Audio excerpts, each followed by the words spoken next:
Salam jumpa kembali, saudara-saudara sekalian di rumah. Saya Pastor John Torin datang dari paroki Santo Simon Petrus Gembala. Sungguh binasa. Kita coba kembali kepada renungan harian hari ini tanggal 2 September 2020. Kita mulai dengan tanda salib lebih dahulu. In nomine Patris et Filii et Spiritus Sancti. Amin. Saudara, tema renungan kita hari ini adalah melawan roh pemecah belah dengan fokus kepada Tuhan. Saudara, Rasul Paulus menegur umat di Korintus yang ternyata dipenuhi dengan iri dan dengki.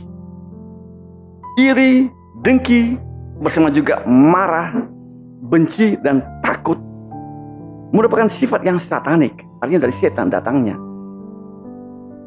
Seseorang itu iri dan dengki karena tidak menyukai orang lain lebih baik dari diri kita. Khususnya bila orang lain itu memiliki kualitas kepribadian yang lebih baik. Lalu kita memendam kemarahan pada orang demikian dan benci begitu rupa sehingga ingin membinasakan orang yang lebih baik. Namun takut ketahuan akan ungkapan kebencian yang kita punyai. Orang yang memiliki kebencian, iri, dengki, marah, selalu takut untuk bersama dengan orang lain. Kenapa? Takut ketahuan kelemahannya. Mereka itu kelihatan punya banyak teman. Namun itu cuma lingkaran orang-orang yang memiliki sifat yang sama. Orang katakan, burung dengan bulu yang sama mencari sesamanya. Berbulu merah, semua sama-sama merah. Begitu. Jadi mereka punya sifat yang sama. Mereka tidak memiliki keakraban. Mereka cuma memiliki satu kepentingan dan diikat oleh kepentingan yang sama tersebut, yaitu bagaimana caranya merancang jatuhan orang yang baik. Itulah yang di dalam kitab suci disebut sebagai orang fasik. Dikatakan dalam kitab suci, dalam Mazmur bab 5 ayat 11, batin mereka penuh kebusukan, artinya merancang-rancang yang buruk. Iri, dengki membuat manusia terikat dengan dunia masa lampaunya. Manusia tak bisa kemana-mana lagi. Orang demikian tak bisa bersukacita, selalu ingin memiliki dan tidak bisa menghargai kerja dan usaha orang lain. Itulah mengapa Rasul Paulus mengecam orang-orang yang membanggakan jaringan hubungannya dengan sesama manusia yang lain. Seperti dengan Paulus, aku pengikut Paulus, aku pengikut Apolos. Membanggakan hal-hal seperti ini membangkitkan iri dan dengki yang bisa berakibat kepada permusuhan. Ini semua sifat satanik dari seperti itu. Terdapat keterikatan kepada dunia, termasuk kepada orang-orang pengikut Paulus, pengikut Apolos. Ini keterikatan.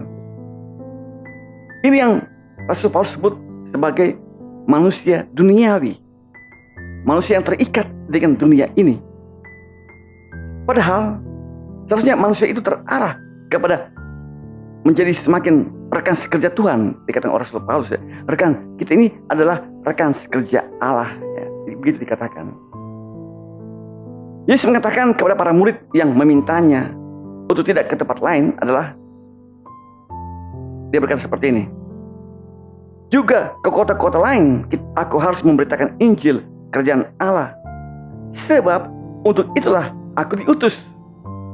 Lukas 4 ayat 43. Yesus tak ingin menjadi terikat pada satu tempat sehingga orang-orang lalu mengaguminya sebagai manusia hebat yang bisa diangkat jadi raja. Yesus tahu dia tidak diutus jadi raja.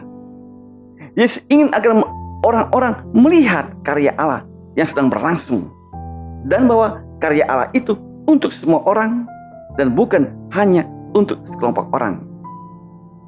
Yesus melarang setan-setan meneriakkan bahwa dia itu anak Allah, sebab pengakuan para setan itu merupakan bagian dari dengki dan iri dari para setan. Mereka bukan karena tulus, karena ada kedengkian dan iri pada Yesus, lalu takut dan marah. Yesus tak menginginkan kemuliaan bagi dirinya dalam karyanya di dunia ini. Karena itu Yesus ke tempat yang sunyi untuk berdoa, melepaskan diri dari berbagai kepentingan, kebisingan, dan dari tarikan-tarikan dunia yang ditawarkan iblis. Yesus mengajak para rasul untuk arahkan pandangan hanya kepada kepentingan Bapa di surga. Ketika orang arahkan diri pada kepentingan Bapa, maka kita tidak akan jatuh ke dalam yang sifatnya duniawi, yaitu yang dengki, iri, benci, marah, ketakutan, ya, sifat-sifat satanik. Dengki, iri, marah, benci, ketakutan membawa orang kepada perpecahan. Perpecahan di kalangan umat yang Rasul Paulus tunjukkan. Kamu berkata, kami pengikut Paulus, kami pengikut Apolos, ya, itu perpecahan, adu domba nantinya. Orang yang dipenuhi sikap satanik memang selalu suka memecah belah, persekutuan. Dan dia senang nikmati perpecahan itu supaya bisa menguasai divide et impera, orang katakannya. Mereka itu adalah diabolos. Kata lain untuk setan yang kerjanya meniupkan dan mendebarkan perpecahan. Para diabolos akan membuat jaringan dengan orang-orang yang memiliki sifat yang sama, khususnya dengki dan iri serta benci. Mereka marah dengan orang yang baik dan benar, dan takut diketahui permainan mereka. Terhadap para diabolos, apa yang kita lakukan? Kita hanya memandang kepada Tuhan, menyepi dalam doa, karena para diabolos takut dengan sepi dan takut dengan doa. Kita ikut bersama Yesus, pergi berjalan bersamanya. Kita hadapi roh pemecah diabolos dengan hanya fokus kepada Tuhan Yesus. Amin.